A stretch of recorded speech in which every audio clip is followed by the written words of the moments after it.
They were the best-dressed cops on television. Who do you think you are to ask us to beg for your help? Let's nail this pig. Detectives Sonny Crockett and Ricardo Tubbs were just as sexy and hip as their Gold Coast backdrop. No police precinct has ever looked this good. Score strictly not his style. These well-heeled cops became well known for their forward fashion sense, and the Miami Vice look quickly became the fabric of men's style in the 80s. It changed the way men dressed in the world. It opened up men's closets to the possibility of color, of comfort. Jody Tillen was the costume designer for the first season. In her early conversations with executive producer Michael Mann, it was clear fashion would play a critical role in the show. He had some really sort of edgy ideas, men in pastels and clothes being another character in the story. It was very interesting to me. The cover of GQ. True, few cops could afford Italian suits and $200 haircuts. But Crockett and Tubbs weren't ordinary cops.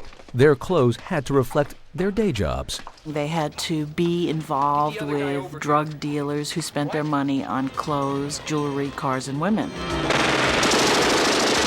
So I had to make them totally mesh into that world in a comfortable way. Scraping by on 4 hours sleep a day, living undercover for weeks at a time. Dealer this week, outlaw biker the next. If it's Tuesday, I must be working drugs.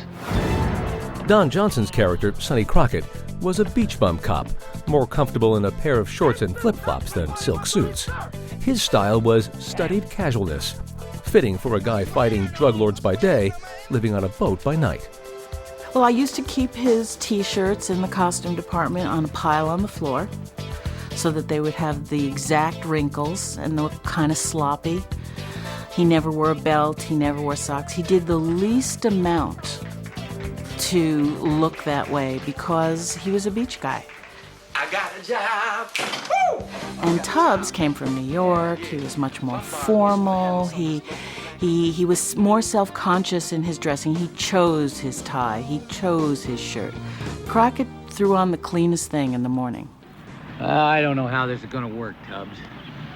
I mean, you're not exactly up my alley, style and persona-wise. In the beginning, Tillen says, Don Johnson fought against high fashion. He wanted more denim and less linen for his character, more like a cowboy and less like an Easter egg. At first, Don was not comfortable with pastels. He had a different feeling about what he wanted to do with the character. He wanted to wear V-neck sweaters and jeans and cowboy boots. But he came around to the unconstructed blazers after spending a few days in Miami, where the humidity and heat don't mix with leather and Levi's. After that, Sonny Crockett seemed to have a white linen jacket for every case. You cheating again, Zito? As for Philip Michael Thomas, a self-described clothes horse, slipping into Ricardo Tubbs' $1,000 suits was natural. Do you think Clark Gable did this? As he said in this 1985 interview. When I first got this job, the thing that Michael Mann enjoyed most was when I walked in, I was sharp as a tack. So it's just a continuation of Tubbs. The Vice look was carefully constructed. There was no color combination that was a mistake. Miami Vice was soon the fashion show of the season, and that meant spending money, lots of it. We just got a budget for the last 9 shows that we're doing now. We had over $100,000 just for our wardrobe.